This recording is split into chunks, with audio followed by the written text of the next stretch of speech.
Hello there, only one Kenobi here, only one.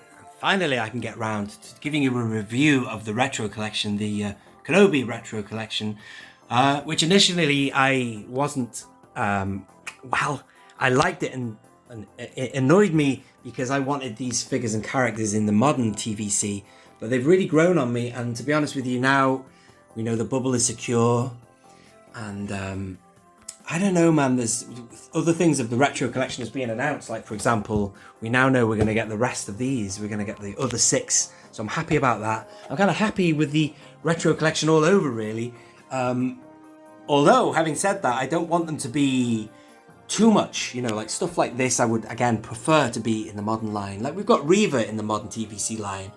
But having said that, I do think they're kind of nice, really. And I do like the variancy of the card back, having them side by side with their modern equivalent, should we say. But anyway, so these have come from Star Action Figures, and it was quite nice that I was very pleased to see, and I'll do a separate video on them. These new SAF cases are awesome, and they're really, really good. I usually use Protect Star cases, but this was nice to see these as a sort of an alternative. And if you really want to see, I'll leave a link to the video that Wayne did from Star Action Figures on these, but I'm also going to do my own video reviewing them, showing you how you set them up and stuff. But they're really, really nice, man. Really nice. They are made out of kind of a... God, this is turning into a review of them. They're made out of a thicker plastic. I mean, I don't ever get the... I've got one DC deflector case here, and the biggest issue with these is... This came with something I bought on eBay. Look at it. They don't stand up. And also, if you look at Wayne's video, which, I'll leave a link to, his have got very good UV protection as well, and also there's a resistance to scratch as well, which I'm not going to try that on. I don't want to mess mine up because obviously we all look after our cases as well as the figures inside them, but so they're really, really good. And look at them, they do stand up, they're really solid. I've just had a go of setting up my own, and I'll sort of do another one. I have another case here as well, which I will also show you how you do it, because that might look a bit smoky, but that's because it's got a protective cellophane on, so I'll take that off and set another one up in another video. Awesome, so do sort of check that one out, but I want to get this one out first because it's the retro collection and everything, and it's a lovely, lovely wave because the car backs are so good. And this one we have in the modern line, which I do have somewhere. Where is he? Aha, excuse me, it's right behind me. So this is what I mean about variancy. I'm, as you can see, a loose figure collector, but I'm also a carded collector. And I do appreciate, I shouldn't be saying this too loud because Hasbro will keep pumping them out. I do like having 2 variants next to each other. Usually it's like 2 variants of a different era, but these are obviously 2 lines of figures side by side, which again can be quite nice, to be honest with you. But what worried me and a few others a few weeks ago or months or whatever it was the fact that we thought that they were going to try and replace the TVC with retro, because it would be cheaper for them to make this kind of figure as opposed to having, you know, full articulation and sculpting and detail and stuff. But hopefully not. And now they've announced that the bubble is not going anywhere. I'm less nervous now, because I was annoyed with this stuff because I was thinking, well, you've got the 96 to finish and there's other characters like Dooku that you should be working on, and instead you're pumping out this stuff and it's taking up slots and manpower, or what manpower is that? Politically correct person power. You know what I mean. Production time, and it's going to mean that it's going to be more pressure on making stuff that we want, like the 8080 driver and stuff from the 96, and, you know, characters like Dooku. But anyway, now they're here. The one thing that is to be seen and is for sure is the card backs are just phenomenal. Whoever chose the images of these cards, you're doing a really good job. You did well. You couldn't have picked better images. There's Ned there, Ned 8. I love that name, Ned. Makes me think of Ned Ryerson from, what is it now, Groundhog Day. Ryerson. You've got the 5th brother there. And then, of course, let me just talk about the 5th brother and show you this. Excuse me.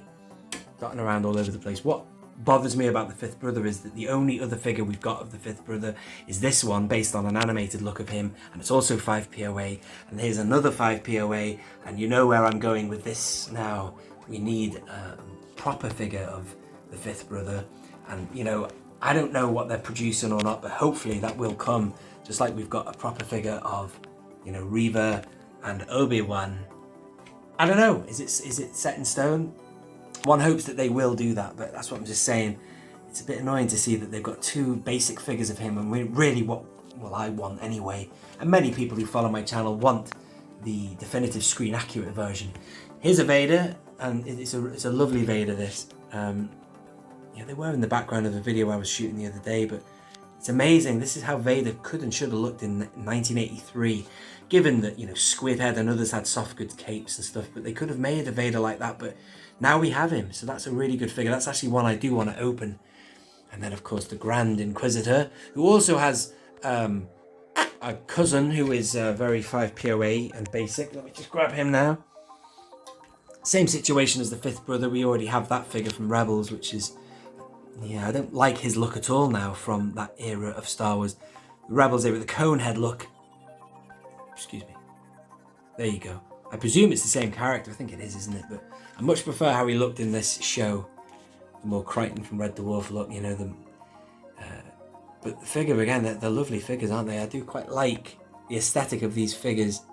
You know, I am a child of the 80s. I did pick up the tail end of the 80s line. You know, I was born in 81, so by 1985 there was still vintage 80s figures in the shops. So I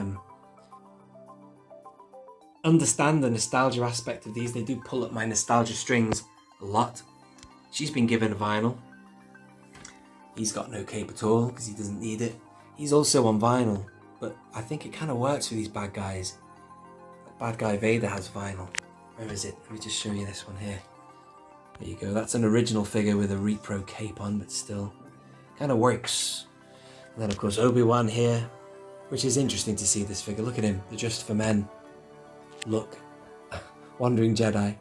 But I love, this is another one I'd be tempted to open. Not only am I an Obi-Wan fan, not only am I an Obi-Wan fan, that was a hard thing for me to say. I like the fact that it's got that blue saber in there. And I don't remember there being a blue saber in the original 80s line. It was always green or yellow before that for Bespin Luke. So there you are, that is the wave. It's pretty nice. Do stay tuned, I will do another video on these cases from Star Action Figures, the new SAF cases. As you can see, this is built for retro. And I think there are some other ones as well you can get for different depths and for 6-inch and blah blah. And there you are. I'm looking forward to opening this one too, as well, very soon. Thank you for watching. I have been Only One Kenobi. Only one. Out.